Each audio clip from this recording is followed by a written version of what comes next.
gallantly off to war, never dreamed that many of them would end up in prison. But by the time Tramp, Tramp, Tramp was composed by George F. Root, and you've heard his name already tonight, and published by Root and Cady in 1864, hundreds of thousands of Union and Confederate troops were being held as prisoners of war. Despite the horrifying conditions at infamous prisons such as Andersonville and Libby Prison, Tramp, Tramp, Tramp gave, in Root's own words, a more hopeful view. And there was one in Elmira. Yeah. Comparing how the song stacked up against his other well-known compositions, Root explained that Tramp was the last successful one and had but a short life, less than a year, but in that time our profit on it was $10,000. Further proof of his popularity was published in the Chicago Tribune on January 14, 1865. It has been sung all week at the Academy of Music and other places of amusement, and has at times won a double encore, the company being compelled by the audiences to sing it 3 times. Wow. The fame of Tramp, Tramp, Tramp even spilled beyond America's borders. Japanese soldiers were said to have marched to the tune in April of 1895 with only minor rhythmic changes. And I didn't have time to go. I was going to go back and see what they were doing in 1895. But okay, we're going to do this in number 16.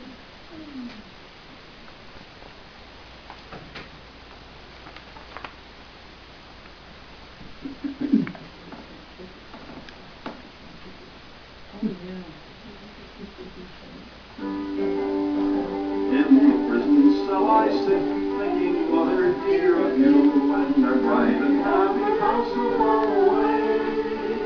And the tears that fill my eyes, I fall back in you, for I try to see my comfort and decay. Tramp, tramp, tramp, the boys are marching. Cheer up, comrades, they will come. And beneath the starry flag, we shall read the organ of the free within our own beloved home. In the battle that we stood, when the Precious songs we made, swept us off 100 men or more. But before we reached the line, they were beaten and dismayed, and we heard the cry of victory overthrown. Tramp, tramp, tramp, the boys are marching. Cheer up, comrades, they will come. And beneath the starry flag, we shall meet the air again. all the free within our own beloved home. So within the prison Cell we were waiting on the lake, and the road wide the door. And the hollow eyes grow bright, and the heart was gay, as we think of singing home and friends no more. Tramp, tramp, tramp, the boys are marching. Cheer up, comrades, they will come. And beneath the starry flag, we shall breathe our air again. all the free within our own beloved home. Tramp, tramp, tramp, the boys are marching. Cheer up, Comrades, they will come. And beneath the starry flag, we shall breathe the air again. On the free within our own beloved home. I was amazed at the really happy sounding music with the awful words. I know that music is so cheery. Oh, yeah. Was it, do you think this was the original time this song was written? Or did they put it to a tune they already made? Well, it's Jesus loves little children. I know. They did, they. Yeah, but who wrote it first? Which is came what- first? No, Yeah. there's no way to know. Yeah, there's no way to I would know. have asked them that question first. Oh, I I didn't think that's research that pretty, you know, particular. Jesus loves little children. I thought that That's was, amazing. They go yeah, back. yeah, but that was a pretty cheery song. I really Yeah. thought It that is might be cheery. later. You know, I I don't don't know. know. But there's no attribution to anything. So you Yeah, know, right. people We just use don't know. It's songs, borrowed. and the Yeah, publishers would hire people to write. I mean, like, what do they call them? Songs, not songs. A lot of songs. patriotic songs. There was a term they used. They would hire people to write stuff quick Well, because they needed to get sing stuff us in out. March. Yes, They that's crank right. them out, They you know. cranked them Yeah, out. They would that's hire right. people to Like write folk songs. poems or words to In the black, existing yeah. music. So I think there was all kinds of hybrids Yeah. out here. Yeah. Oh, yeah. My turn? Yeah. Oh, okay. Well, I wanted to talk a little bit about the American Civil War float, because when we think Civil War, we're used to thinking soldiers on the ground. Well, there was navies, there was battles on the sea, and I guess I was always interested because this is when the first submarine came, so I always just thought it was kind of interesting. So I'm going to talk a little bit about that. If the Civil War on land produced a great quantity of ballads, the Civil War on the sea produced some of the finest songs to emerge from the conflict. Music has been part of Navy life ever since that unknown fifer and drummer reported for duty in 1798, only 30 days after the Navy Department was formed. During the next century, music continued to grow in importance as an integral part of Navy tradition. As the needs of the Navy took on new dimensions during the 1800s, so did the Navy musicians. The development of more shore-based bands led to the creation of the Naval Academy Band, which grew in size and importance during the Civil War. The naval engagements during the Civil War changed the foundations of naval warfare due to the first-time use of ironclads, I don't think that's just started putting metal on boats, submarines, and the introduction of newer and more powerful naval artillery. The first shots of the Naval War were fired on April 13, 1861, during the Battle of Fort Sumter by the Revenue Service cutter USRC Harriet Lane.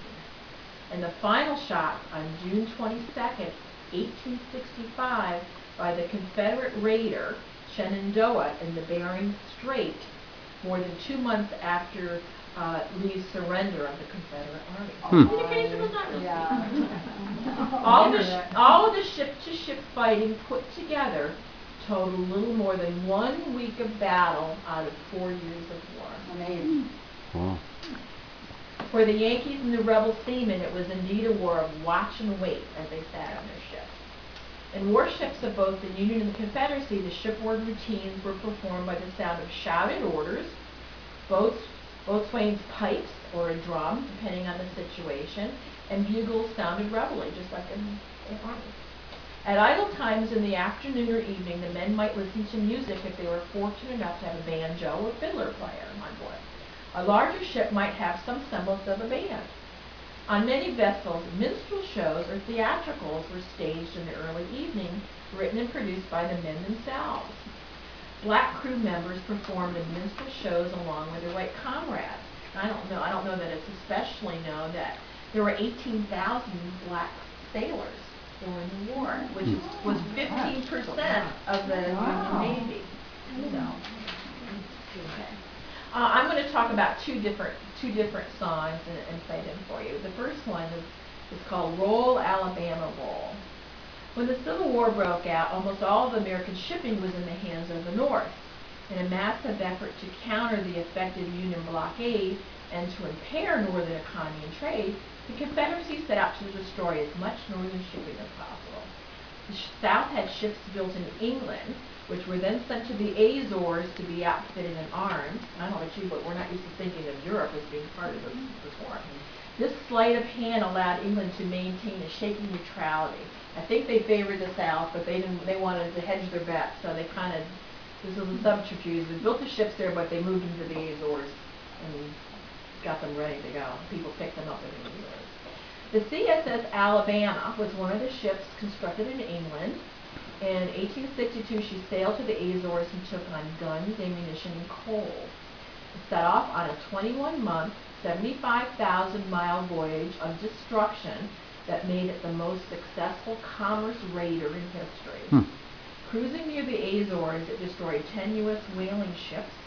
Then it crossed the Atlantic to Newfoundland, where it sank another 11. Moving to the Gulf of Mexico, it sank the USS Hatteras off Galveston, Texas, the only time a Confederate warship sank a U.S. warship on the high seas. It then headed for the Cape of Good Hope. En route, it engaged in several other battles, then following an Indian Ocean cruise, limped into Cherbourg, France, for repairs. She was cornered there by the USS Kearsarge, one of a dozen U.S. ships pursuing her. On June 19th, the two met in battle 7 miles off the French coast. After an hour's battle, the Alabama began to sink. The battle was in view of several thousand spectators crowded on hilltops along the shoreline. So one of the big battles happened in France. Before its destruction, the Alabama had captured 69 merchant ships worth $6.5 million and caused hundreds of others to change their registries to avoid seizure. The officers of the Alabama, in wartime accounts of their exploits, reported the presence of music and ballad making about the ship. And of course, you know, the Alabama's going to be, depending on which side you are, they were either fabulous heroes or dastardly pirates, depending on which. So I'm going to play a song. It's called "Roll, Alabama, Roll."